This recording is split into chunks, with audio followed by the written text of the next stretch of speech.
So this is the application we are going to make. So let's have a look at my Google Calendar. So we have no events for this week. So let's create one using the API that we create using this React application. So firstly, we need to sign in and authorize our calendar. So let me click here.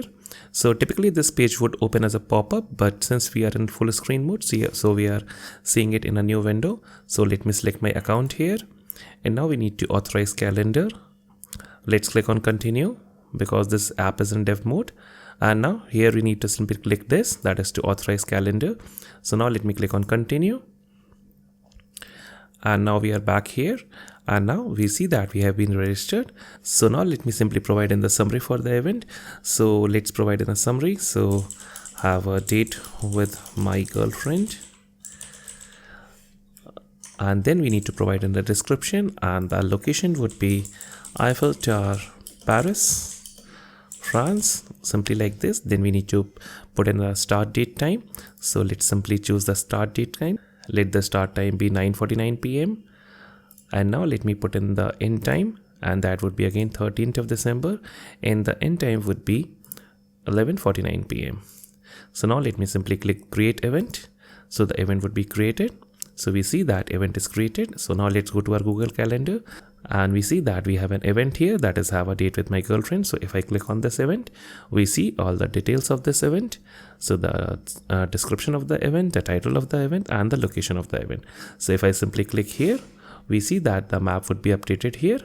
So this is what we are going to create in this video. Okay guys, so welcome back again. So in this video, we'll be creating a full stack application using React, and backend would be Node.js Express application. So we'll be using the Google Calendar API to create events inside our calendar.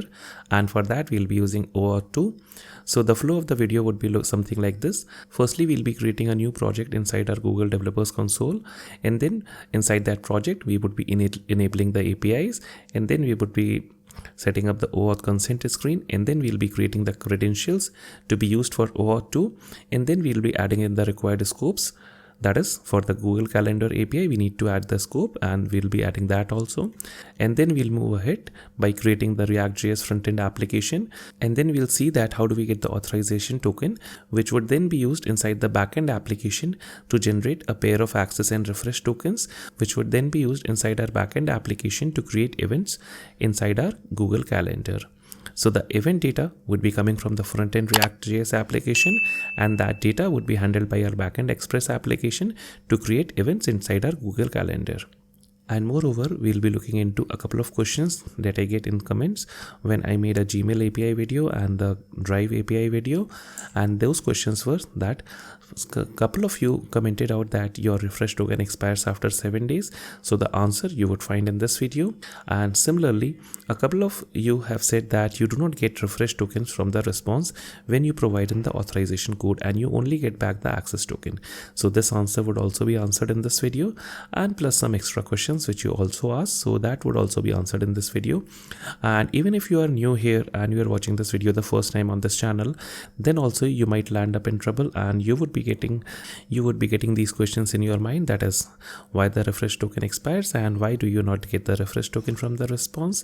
So that's all what we are going to do in this video. So without wasting any time, let's dive into our code and let's see that how it's all done. Okay, so the first thing you need to do is you need to go to this URL, that is console.cloud.google.com. So if you have not created any project inside your Google console, then you might not be seeing this page, but instead you would be seeing that as create a new project. But since I have already created some projects, so I'm not seeing create a new project. So for me, I need to go here, and then I need to simply click here, that is create a new project. So let me click here, that is new project. And now we need to give our project a name. So let me simply give it a name like calendar tutorial. So tutorial, simply like this. And for the location, I'm simply going to ignore it for now. And now let me simply click on create. And now it takes a moment to create. So the first thing you need to do when you create a new project is that you need to enable APIs and services. And this enable APIs and services is found inside the dashboard tab here. So let me click on enable APIs and services. And here we need to search for the calendar API. So let me simply search calendar, and let me press enter. And we need to select this Google Calendar API. So let me click this, and then I would enable this API for this project. So let me click on enable, and it would take a moment or so. So the API has been enabled and now we are back here. So now what we need to do, we need to simply go here and because we are inside this APIs thing here and we need to go back to the dashboard. So I simply click there. And now before creating credentials for this application, we need to configure the consent screen first. So let's click on OAuth consent screen.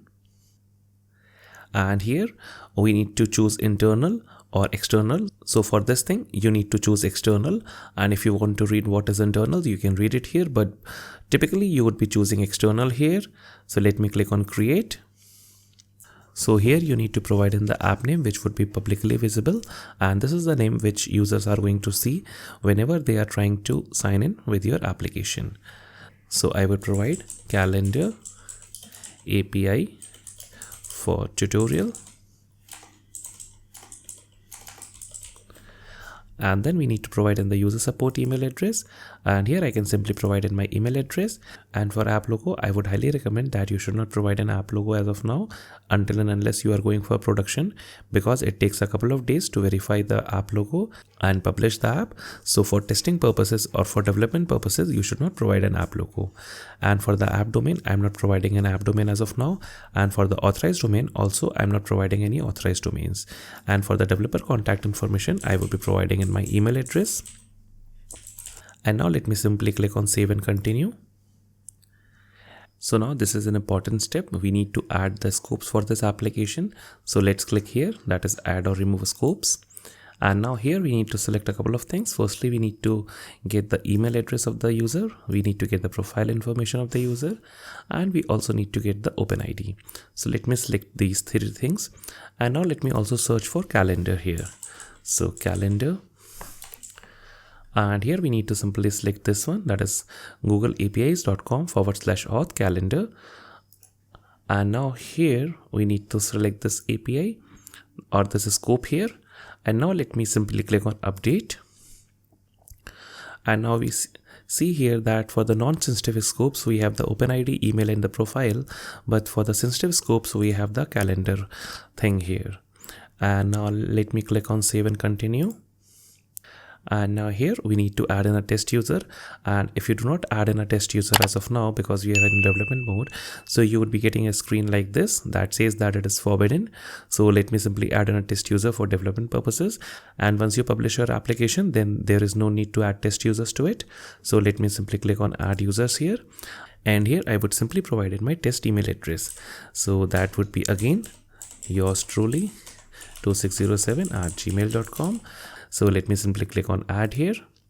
And now we have here one test user. And similarly, if you want to add more test users, you can simply click here again and you can add as many email addresses as you want.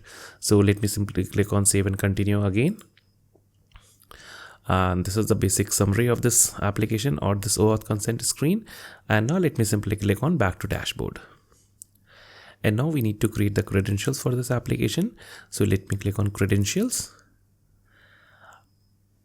And here we do not have any APIs keys associated with this application or this project. We do not have any OAuth2 client IDs and neither the service account.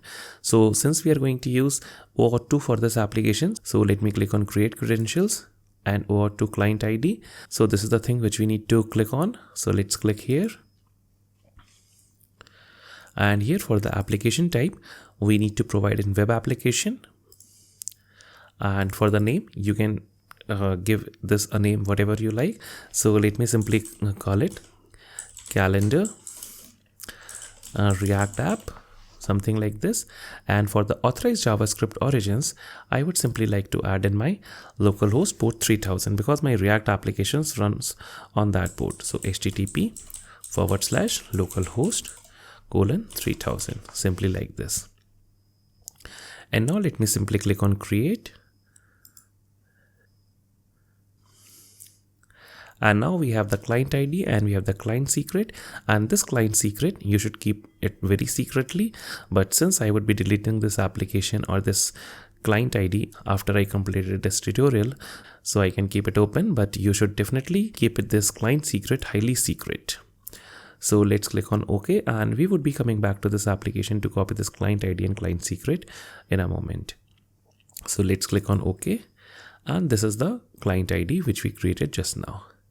So this is all what you need to do inside console.cloud.google.com. And now what we need to do, we need to create our front-end application using React. So let's do that. Okay, so here inside my terminal, what I've done is that I've created an empty directory that is called calendar API. So if I do ls here, we see that the directory is currently empty. So what I'm going to do, I'm simply going to initialize a new React application inside a folder called frontend. So let me do npx create React app frontend use npm, and basically I provide this flag that is use npm because I want to use npm as the package manager and not yarn, because create React app uses yarn as the default package manager. So let's press enter, and it would take a couple of seconds or so to create the front-end application inside this folder. So the React application is created inside the folder called frontend. So if I do ls, we see that we have a folder called frontend. So let's open our application, that is this folder calendar API inside VS Code. So I can do code dot because I prefer to use VS Code. And now we see inside VS Code we have a folder called frontend, and the typical React application is created inside this folder.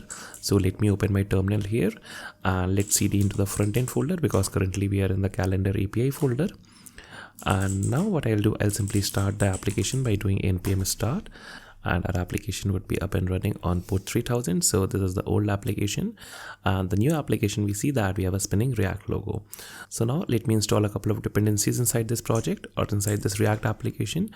So let me stop the application here, and what I'll do, I'll install a couple of dependencies. So the first dependency I want to install is this, that is React Google login, because this is the thing which provides me the authorization code which I need to send to my backend server. So let me grab this thing here, that is the install command. So let me click here to copy it to clipboard, and let's go here, and what I'll do, I'll simply Control V here or Command V on Mac to paste it here. And at the very same time, I would like to install one more dependency inside this front-end package, and that is called Axios, to make API calls to my backend server. So let me install that as well as of now. So let's press enter, and again it would take a couple of seconds to install. So this is installed, so let me clear out again. And now what I'll do, I'll simply start the application so that it is started in the background. So let's do npm start again, and we have the typical spinning React logo here. So let's go back here, and now what I'll do, I'll open my app.js file here, and what I'm going to do, I'm going to get rid of this header tag here, or this header HTML element here. And here what I need to do, I need to provide an h1, and here I can simply say Google Calendar API like this.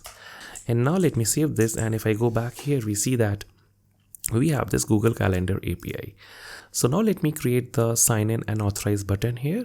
So for that, what I need to import, I need to import one thing from the package that we installed, that is React Google Login, and that is the Google Login component. So I can simply say Google Login here, simply like this. And now here after the h1, what I'll do, I'll simply wrap this div inside a div here like this. And here what I'll do, I'll simply create one more div, and these divs are only for styling purposes, which I'm going to do later in the video. And here what I want to do, I want to use this Google Login component, or if you prefer, you can also use a Google Login hook from this package itself, but I prefer to use this Google Login here. So I can simply say Google Login like this. So the first thing this component takes is the client ID. So I can say client ID would be equal to something, and the client ID we can get from our application that we created on Google Console. So let's go to our Google Console here, and this is the client ID, and this is a public client ID. So anyone can have this client ID, it doesn't matter, but the client secret is super secret, and that should never be present on your front-end application. But you can always copy the client ID here. So let me copy it here, and let's go back and let me paste it here. And in typical production application, this client ID should be coming from env file here somewhere inside your application, but since it's a tutorial, so I'm hard coding it here. And now the second prop it takes would be the button text. So I can provide in a button text like this here. So the button text would simply say sign in and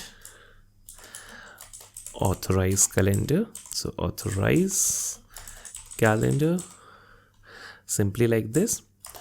And let me save it so that it is automatically formatted here. And now here I need to provide in two more props, that is on success would be equal to a function here. So let me simply call it response Google, simply like this. And this function I'm going to create in a moment. And now we need to provide in one more prop, and that is on failure, in case there is a failure here. So let me simply call it response error. And again, this function I would be creating in a moment. And then we have the cookie policy. So for this cookie policy, I can simply go to this package here and let me copy this thing from here. That is, cookie policy would be single host origin. So let's go here and let me provide in the cookie policy like this. And now what I need to provide here, this is some important step to get the refresh token. So this is important. I'm marking it here because if you do not do it, then you won't be getting the refresh token on your backend server. So here we need to provide in the response type, and response type would be code here. And then the access type would be offline, so that we can use this code that we get back from this Google login authorization. We can use this code on our backend server and we can get back the refresh token, which can be used even when the user is offline. When we are accessing his Google Calendar, he can be offline also. So it means that we can use the refresh token generated from this code anytime we like. It does not depend on the user then, until and unless he revokes our application. So here we need to provide in one more prop, that is a scope, and scope would be OpenID. So by default, this Google login component has profile and email as the scope here, but I prefer to be explicit. So let me provide here OpenID, email, profile, and then we also need to provide in the scope for the calendar. So let me provide in the scope for the calendar here. And it is the same scope, that is this scope, which we added when we were configuring our OAuth consent screen. So this scope you need to provide here, otherwise you won't be getting the refresh token that can access your Google Calendar. So that's all what you need to do here for this Google login thing. And now we need to create these two functions inside our app component. So here I can simply say const, let me copy this thing from here. So response Google, and let me paste it here, and this would be an arrow function. And for now, let me simply console.log the response, and this response we would be getting back here as a parameter inside this function. And similarly, let me also create this function, that is response error. So let me copy it. So response error would be error, and here I can simply log in the error. So console.log error like this. So let me save it here. And now what I need to do, or what I can do, I can go back to my application here, which we have running in the background. We see that we get this button here, that is sign in and authorize Google Calendar. So let me increase the font size here, and we see that we have this button. So now what I'll do, I'll simply right click and inspect it because we are logging everything. And now here we have our console open. So as soon as I click on the sign in on the authorized calendar, we get back this window open here. And here we would be choosing our test email account that we added inside our Google console. So let me select this test account. And now here we see that we are getting this message here that Google hasn't verified this application. And that is very true because we are in development purposes and we haven't published our application. So it simply says that Google hasn't verified this application. So no need to worry. We can simply click on continue here. And now we see that we are on this page. And we see that this is the name of the application that we provided in the OAuth consent screen, that is Calendar API for tutorial. So this is what we are getting here. And now here by default, these OpenID and email and profile are by default checked here. But for the calendar, the user has an option whether to select this or not to select this. So here I'm simply going to select this calendar to provide our application to access to this account's Google Calendar. So let's click on continue. And now we are back on our application and we see that we get back this code. And this is the code which we are going to use on our backend application to get back the refresh token. So for that, what we need to do, we need to create our backend application. So to create a backend Express application very easily, what I'm going to use, I'm going to use this package here, that is Express Draft. And this is a super simple package. So what you need to do, you need to simply do npm i-g to install this package globally on your machine. And then you need to simply do exp dot to install the boilerplate code inside the current folder, or you need to simply do exp backend or my app to create a new Express application in whatever folder name you specified here.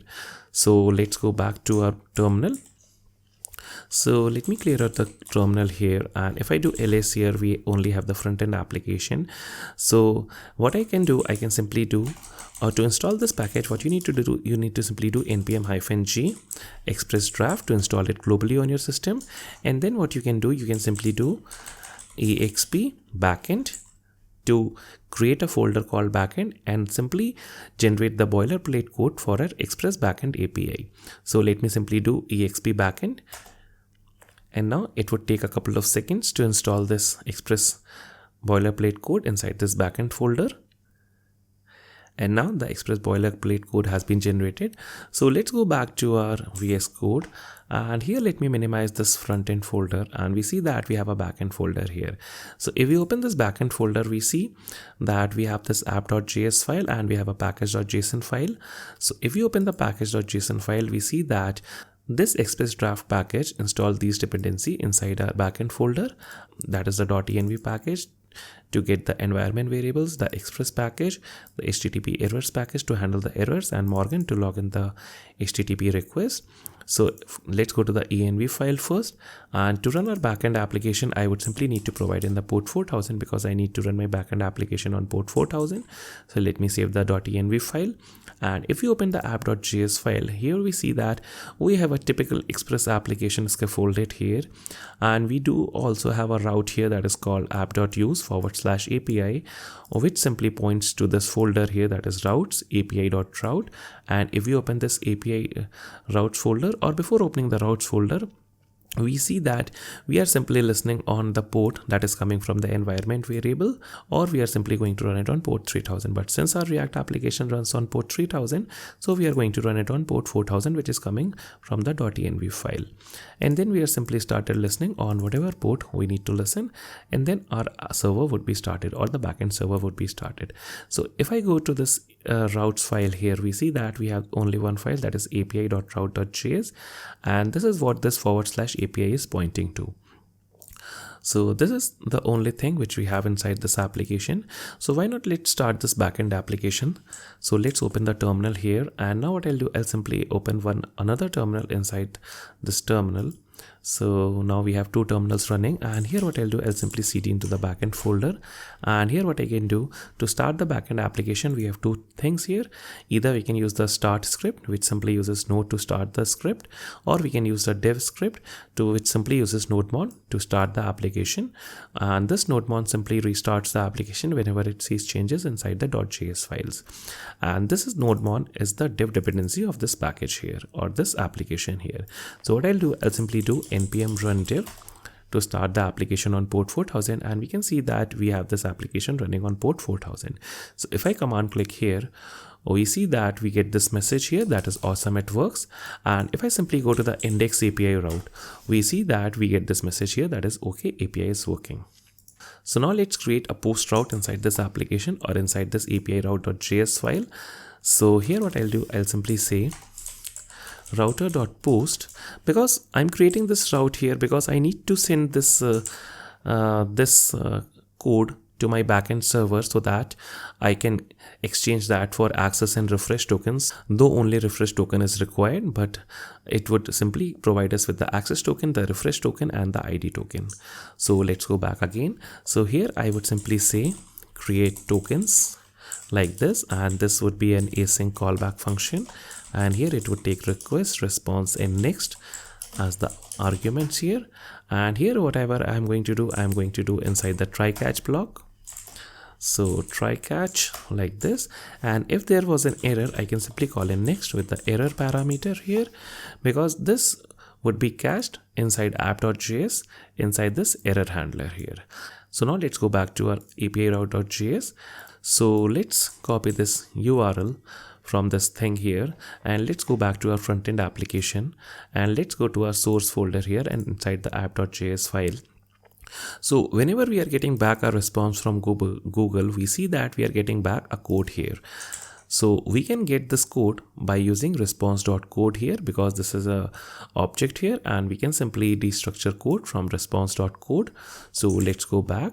So here what we can do, we can simply say const code equal to, not like this, but code equal to response, simply like this.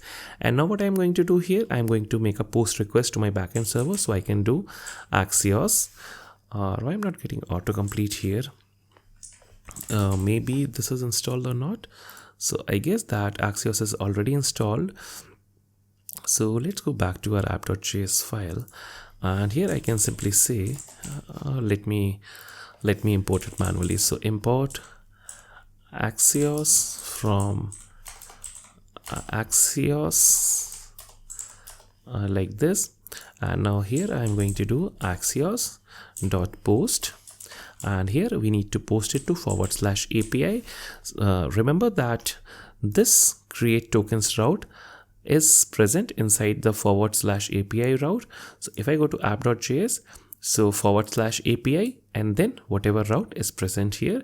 So this is the create tokens route. So that's what we are going to use.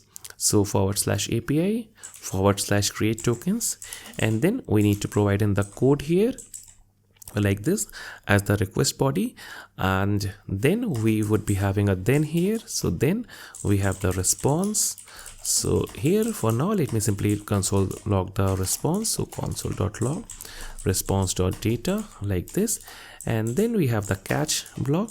So here we have the error in case if there is any. So console.log the error.message, simply like this. And let me minimize this console here, or this terminal here. So let's save this, and let me remove this ugly looking logo line from here. So now whenever we are getting back a response from Google, we are making a post request as soon as we get back a response, and in the response we get back a code here, and then we are simply attaching that code as a request body to this post route here, and that's all what we are doing here. So let's handle this route inside our backend application. So let's go to our API route.js.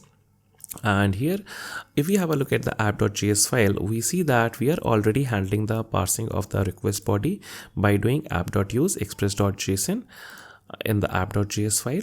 So we can say that const code equal to request.body, simply like this. And for now, what I'm going to do, I'm simply going to say res.send code, so that we can see that if everything is working fine. So let's save it, and let's go to our app.js file, and let's save it again, and let's go back to our browser here. So let me reload the page so that the console is empty here. And now let me simply click on sign in and authorize calendar, and this time let me select this account here. So we would be getting back a response code, and now we see that we are getting this message here, that is post localhost 3000 API not found, and that is because our backend application is running on port 4000. So let me show you one more thing here, or you'll learn one more thing here. So let me copy this URL here, and here we need to simply paste in this URL, that is this URL, and instead of port 3000 you should make it 4000, and this time you would be getting a course issue here. So let's reload here. So let's click here. So let me select the account. So we see that we have this error here, and that is a course error, and we see that no access control origin header is present. The easiest way to fix this is that either inside your Express application you can add in a course package to handle incoming requests from port 3000, or what you can do, you can simply make a proxy pass inside your React.js application. So let me do that here. So for that, what I need to do, firstly I need to stop my frontend application, because I need to make changes inside the package.json file of the frontend application, and only then this would work. So let me copy this URL here, that is http localhost port 4000, and let me go to the package.json file, and here what I need to do, I can simply provide in a proxy here, that is proxy all my requests to this URL if that URL is not handled by our React application. So that's what this proxy thing does here. So if I save this application here, And now let me start this application once again. So now what I can do, I can go to my app.js file. So let me go to my app.js file first. And here what I can do, I can simply remove this piece of code from here. And I can directly make post request to this /API/create tokens. So it would see, or this proxy pass would see that since this URL is not handled by our React application, so it would proxy all the requests to this URL that we have set here. So that's what that proxy pass does. So let me save it and let's go back. Let's reload. And now let me simply click on sign in and authorize calendar. So let me select the account here once again. And now we see that we get back this message here. And this message is coming from line number 12, as you can see here. And if we go back to our application, this is the line number 12, and we see that our backend and frontend applications are being connected here. So now let's go to our API route.js file, and here we need to do a couple of things to get the access token and refresh token from this code. So let me go to my backend application and let me stop this backend application because I need to install a couple of packages here. So inside my backend application, I need to install one package here that is called Google APIs. So let me press enter and it would take a couple of seconds to install. So now the package has been installed. So what I'll do, I'll simply start the application once again so that it is continuously running in background. And let me minimize the terminal here.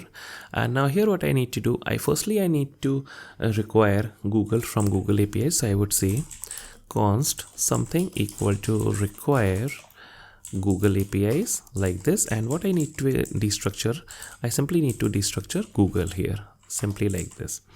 And now what I need to do, I need to create an OAuth2 client from this Google thing here. So what I can say, I can simply say const OAuth2 client equal to new google.auth.OAuth2. And here I need to provide in the options here. And the options we need to provide here would be the Google client ID like this. Though I have not created these variables, but I would be creating these variables in a moment. And now I also need to provide in the Google client secret. And then I need to provide in the redirect URI. And if you remember that for the application, on the Google Developer Console, we provided this redirect URI, that is localhost port 3000 and not localhost port 4000. Though localhost port 4000 is our backend application, but the redirect URI which we provided inside the console.google.com was this URI. So you need to provide the URI of the frontend application here. So now let me put in the values of this Google client ID and Google client secret. So let me simply say const Google client ID equal to something, and const client secret would be equal to something. So let's go back to our developer console and let's get the client ID and client secret. So let's go here. So let's click here, the calendar React app. So these are the credentials that we generated earlier in the video. So let me copy in the client ID. So let me paste it here. And let me also grab in the client secret. And this is a super secret that should only be present on your backend application and not on your frontend. And this should not also be exposed like I am doing it. And I'm simply doing it because I'm going to delete this Google client ID and client secret after recording this tutorial. So now we have this OAuth2 client initialized like this. So now what I'll do, I can create tokens very easily or very simply like this. So let's go to this create tokens route here. And instead of sending back the code, what I'll do, I'll simply say const tokens equal to, or let me simply call it response because it would make more sense for you guys. So const response equal to await OAuth2 client dot get token. And here I need to simply provide in the code that we extracted here from request.body. And now what I can do, I can simply say res.send. I can simply send back the response which we get here. So if I save this application and if I go back to my front-end application, so this time when I authorize when I do authorization here, instead of simply getting back the code from the from the backend as we were getting before, we should be getting back the response or a response full of tokens from the Google API server. So let me clear out the console here and let me click on sign in and authorize once again. So now here I'll simply do select this account here. And now here we see that we get back tokens here. So we have the tokens here and we have the response here. So that's why I was preferring to restructure that response, that is this response, to get the tokens here. So the tokens are these tokens here, and we have the access token, we have the ID token, we have the scopes associated with this application, and so on and so forth. And you might be wondering that where is the refresh token? And this is one of the questions that you might ask me in the comments if you are not watching this video clearly, is this, that the first time you authorize your Google API, you get back a code, and the first time you exchange that code with the Google API server to get back the tokens, then only the first time you would getting back the refresh token. So it is your duty to store the refresh tokens the first time the code is issued for your application. So now we see that we have multiple time authorized our application for this user account. So we get back codes multiple times. So therefore I'm not getting back here any refresh token here, but we can do so very easily. So what you can do, you can go to my account.google.com. And here we see that we have these third-party applications associated with our account. So what I'll do, I'll simply remove access for this account here. So let me remove the access here. And now what I'll do, I'll simply go to my React application once again. So now we saw that we were getting back only these access and ID tokens here, but not the refresh tokens. But since now this account would now again be authorized from our user account, or this application would again be authorized to our user account, so we would be getting back the refresh token again. So what I can do, I can go back here to my backend application, and instead of sending back the response, I can simply destructure here tokens like this, and I can simply send back the tokens here. So tokens here, though you should never send back these tokens. So this is a highly no thing here, that is, you should never send back the tokens to the front-end applications, because in this tokens is the refresh token, and that refresh token is your responsibility on the behalf of the user who is authorizing your application to keep it safe somewhere inside a database. So let's save it. And let's go back and let's simply click here, that is sign in and authorize once again, or let me clear out the console once again.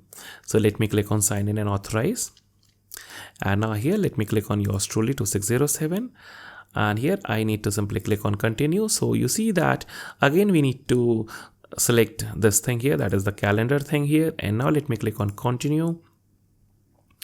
And now we see that we get back the tokens response here, and this time we see that we are getting back a refresh token, and this refresh token should never be sent back here to the front-end application. It is only for demonstration purposes, but instead you should keep this refresh token somewhere inside the database associated with that user who has authorized your application.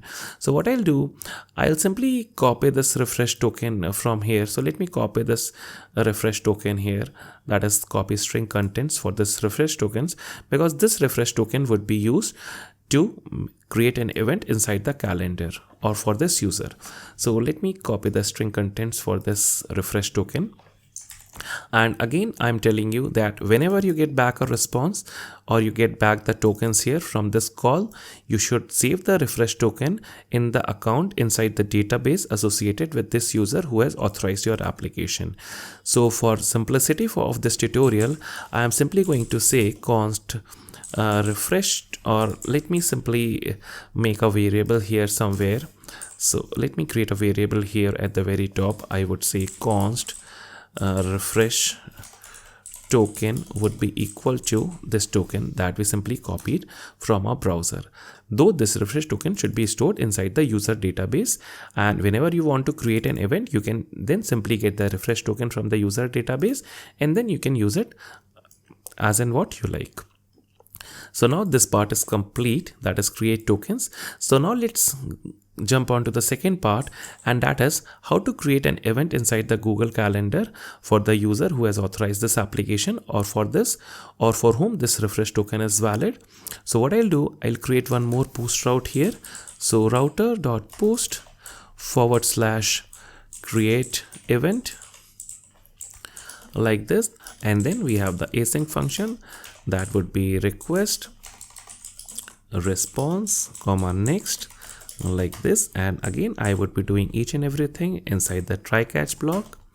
And if there is an error, let me scroll down. If there is an error, I would simply call it next with the error is the only parameter. And now here inside the try block, I would be accessing the request body that is coming from the front-end application. So let's go to our app.js file, and currently we only have this Google login button, but we do not have any form here to submit to the backend to create an event. So for that, what I'm going to do, I'm going to again create a div here, not divvy, but div. And here what I'll do, I'll simply create my form here. And here this would be a very simple form, and the action would be no action, and we only would be having an on submit event on this form. And here it would simply say handle submit like this. And this function would be created somewhere here inside our application or inside our app.js file. So const handle submit would be an arrow function again.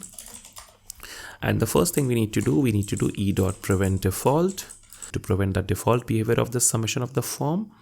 And now here inside this form, the first thing I would like to have is a label. So label for this ID, and ID would be summary, not some T, but summary like this. And label would be summary like this. And then we would be having a break statement, and then we would be having an input element, and the type would be text, and ID would be summary like this.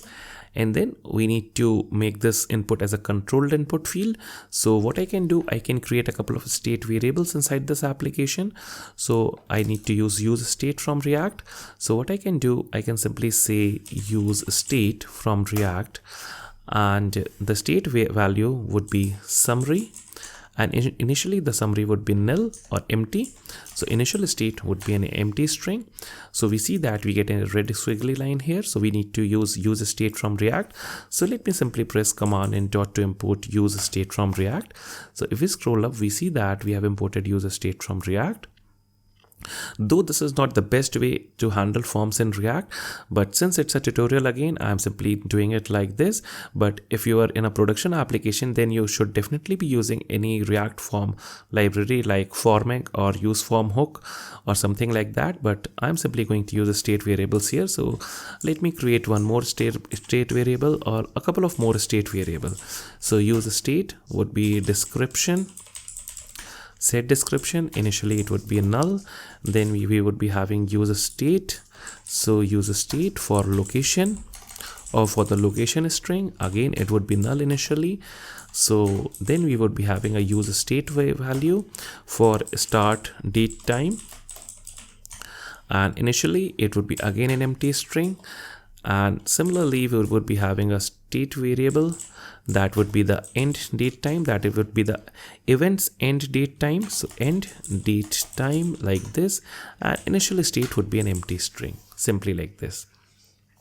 So now let me use these state variables inside our application or inside these input fields. So for the first field, that is a summary field, we would be seeing that value would be equal to this summary state variable. So why I'm not getting autocomplete here? So let me copy it and let me paste it here. And then we have an on change event here on this input field. So we would be having an event here. So here for this event, I can simply say set summary would be e.target.value, simply like this. And now we are going to have a break statement again. And now what I'm going to do, I'm simply going to copy this piece of code and let me paste it a couple of more times, because we need to have it for the start date time, end date time, location, and description. So this is the first field which we handle, that is the summary. The second one would be description, like this, and this label would say description, like this, and now the value would be description, and this would be set description like this. Instead of this input, I can simply call it text area like this, simply like this, and the ID would be description. Instead of input, I'm simply changing it to a text area field here, though it doesn't matter, but still I'm going to do it this way. And now we have the location here, so I can simply say location here, and this would be again called location here, and input type would be text, ID would be location, value would be location, and instead of set summary, it would be set location, simply like this. For the last two input fields, we have the value would be start date time, so label ID would be start date time, and this would simply say start date time, and here I can simply say start date time like this. And now instead of text, I would simply call it date time local, so that we can select both date and time in a single input field. And instead of set summary, it would be simply called set start date time, simply like this. So now for the end date time, what I can do, I can simply copy this state variable, that is end date time, and I can use it here, that is end date time. This would be like end date time. Let me provide in a space between, and the ID would be end date time, value would be end date time, and instead of set summary, it would be set end date time, simply like this. And the type would be date time local here, like this. So that would be all, I guess, for this input fields. And now we need to have a button to submit the form, so we would be having a button, and that should say create event, like this. And the button's type would be submit, so it would be a submit button, so submit like this. And that's all what we have inside our form. So why not let's log in all the values whenever we submit our form. So here what I can do, I can simply do console.log summary, description, location, start date time, end date time, simply like this. So let's save this application and let's go back here. So we see that we have a pretty ugly looking form here, as you can see on the left hand side. And this is all what we have here as of now. But you see that you are getting the logic that how each and everything works. But now what we want to have here is this, that whenever the user is authorized here, we do not want to see the sign in and authorize calendar button. And if the user is authorized, then we want to simply show this form here. So that is pretty simple to do. And that is a pretty ugly way to do also inside this tutorial here. I'm simply going to use a state variable here, but in your application you would be using in the context API to keep a track of the user whether he is logged in or not. But here I'm simply going to create a state variable that would simply keep a track of whether the user has clicked the sign in button or not. And here it would simply say signed in, set signed in. So initially it would be false.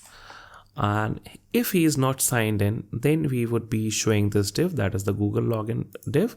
So here, let me make a check here by using the JSX expression.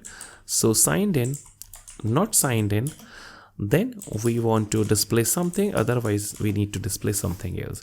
So now inside these braces, what we need to do, we can simply copy this piece of code from here. Let me paste here, and this div we can paste in the other brace. So let's cut this div out from here and let me paste it here like this. So now let's save this, and here we can call this set signed in after we make a post request to our backend server, and we get back a response from the server. So here I can simply say set signed in to be true, like this. So let me save it. If we go back to our application, we see that we do not see the form here. But once we click on sign in and authorize, and just remember that I've already copied this refresh token inside my backend application, because this time we won't be getting back a refresh token, because this refresh token is only issued the first time the user has authorized your application. So let me click on sign in here, and we would be choosing this account here. And we see that now we see the form here, and as we know that this time we do not get back a refresh token, but we already have that inside our backend application. So now let's provide in some summary here. So let's say it's this is summary, and for the description, so let me simply say lorem ipsum. Location, let's simply call it Paris, France, or whatever it is. And for the start date time, let me simply click here and let me choose a start time here, or let's say 12:10 p.m. like this. And for the end date time, let me simply call it like 12:15 p.m. And if I click here, that is create event, we would be getting a log statement here inside a console. So let me clear out the console first, and let me also increase the font size here. So let's click on create event, and we see that we are getting these values here inside our console on the front end application. So now we are ready to make a post request to our backend application. So let's go to our backend application, or let me first make a post request to our backend application so we can directly do whatever we need to do with these variables here. And again, I'm not making any if checks or something like that for these variables here. You can do it yourself because it would take much time. So I can simply say axios.post /API /create event, not event, but event. And here I need to provide in these values as the request body, that is the summary, description, and so on and so forth. So let me provide it here. And then we have the then and catch block. So let me copy this piece of code from here. It would take less time. So once we have the response, we can simply log in the response.data thing, which is coming from the backend. Otherwise, we are simply going to log in the error message from the backend that is coming here. So let's save it here, and what I'll do, I'll go to my backend application here, and here inside the create event, what I can do, I can simply extract all these variables, that are these variables, that is summary, description, location, start date time, end date time, from the request body. So I can say these things equal to request.body, simply like this. Why it is coming on the second line, I don't know. Okay, so let it be like this. So now what I need to do, I need to access the Google Calendar API from this refresh token which we stored inside our database, or we are mimicking that this refresh token is stored inside our database. So now creating an event is very simple to do. So what I can do, I can use this OAuth2 client here, that is this new OAuth2 client with the same client ID and the same client secret, and I can set some credentials on this OAuth2 client. So what I can do, I can go to my create event route here, and I can say OAuth2 client.set credentials, and here what I can do, I can simply pass in the refresh token, and the refresh token is the refresh token that is coming from the database. Though it is hard coded here like this, but typically this refresh token is stored inside your database, and that refresh token should be present here. So that's all what you need to do here. So let me make a space here so that it is more clear to you.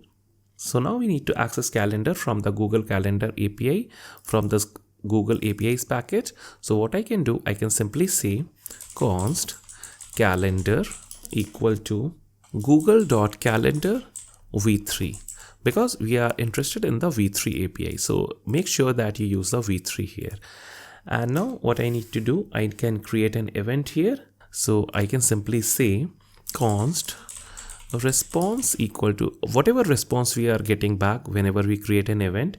So we can say await, because it's a promise. So calendar.events.insert, and here we need to provide in the options. So the first option we need to provide is the authorization option. So we can simply say auth would be this OAuth2 client. So we can simply say OAuth2 client like this, and now we need to provide in the calendar ID. So calendar ID typically would be the primary calendar ID here, because this is a hard-coded primary here, because a user might have multiple calendars associated with his account, but typically, normally a user only has a primary calendar, and this primary is the calendar ID of that primary calendar. So if I go here and if I go to my Google Calendar here, so this is what I see here is my primary calendar.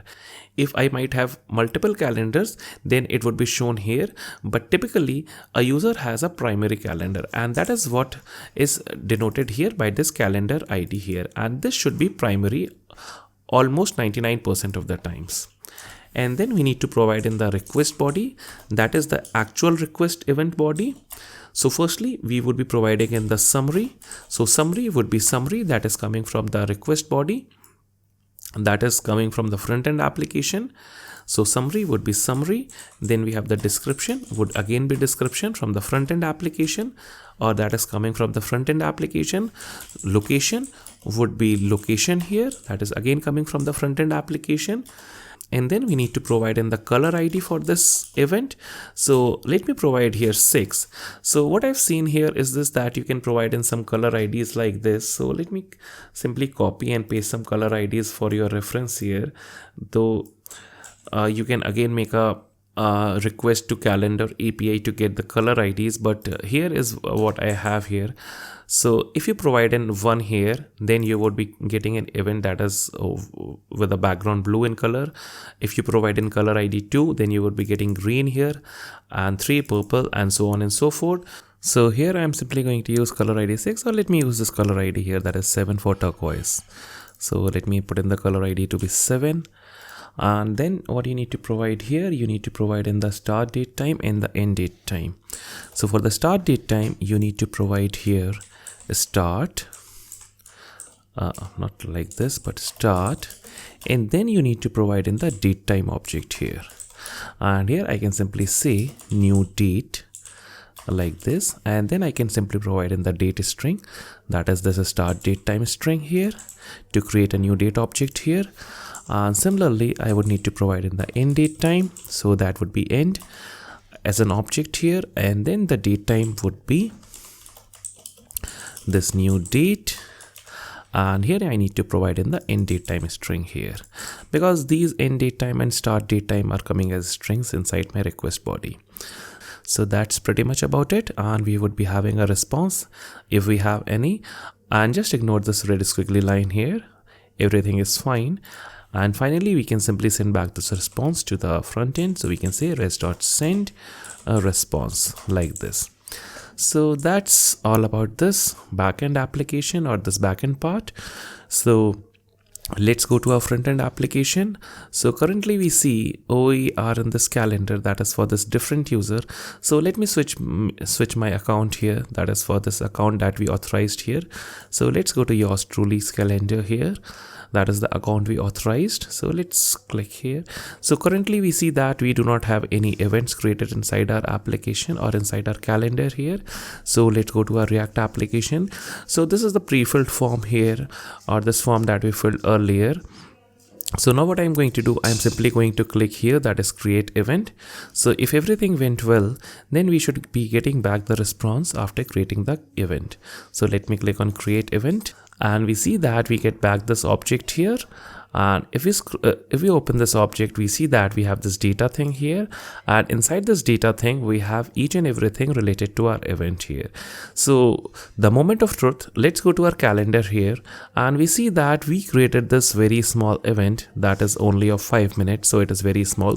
So let's try to create one more event using our API. And this is the summary. Let that summary description and location be this thing here. So let me change the start date time to something else. So let me select 15 December and time 12:10 p.m. and the end date time would be again 15 December, and let the end time be 4:15 p.m. like this. So let me clear out the console once again, and let me create the event here. So let's click here, and we see that we again get back an object here. And if we go to our Google Calendar here, we see that we have created this event.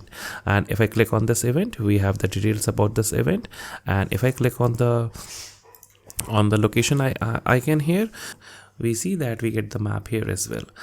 So this is all about this tutorial. And for the styling, if you are saying that in the demo I showed you that style, and that style was designed using Chakra UI, but since this video is not about Chakra UI and this is about creating an event using Google OAuth2 using the Google Calendar API, so I'm just ignoring the styles here. But if you want to learn more about Chakra UI, then you can watch my video about Chakra UI, in which I created the to-do application using Chakra UI. And moreover, I prefer not to style this application by using any particular library, because you might be using different libraries depending on your choices. You might be using Tailwind, you might be using Bootstrap, or you might be using Chakra UI, or like whatever UI library you might be using. So that's why I have not styled this application in a particular way. So now one of the questions that I mentioned earlier in the videos that most of you have commented in my previous Gmail API tutorial or the Drive API tutorial that your refresh tokens get expired after 7 days. And the reason for this is that if we go to this package here, that is Google APIs inside GitHub, and we scroll down, we see that let me scroll down here and let me show you that where it is written. So let me scroll down. So here we see that refresh tokens may stop working, or let me increase the font size a little bit here.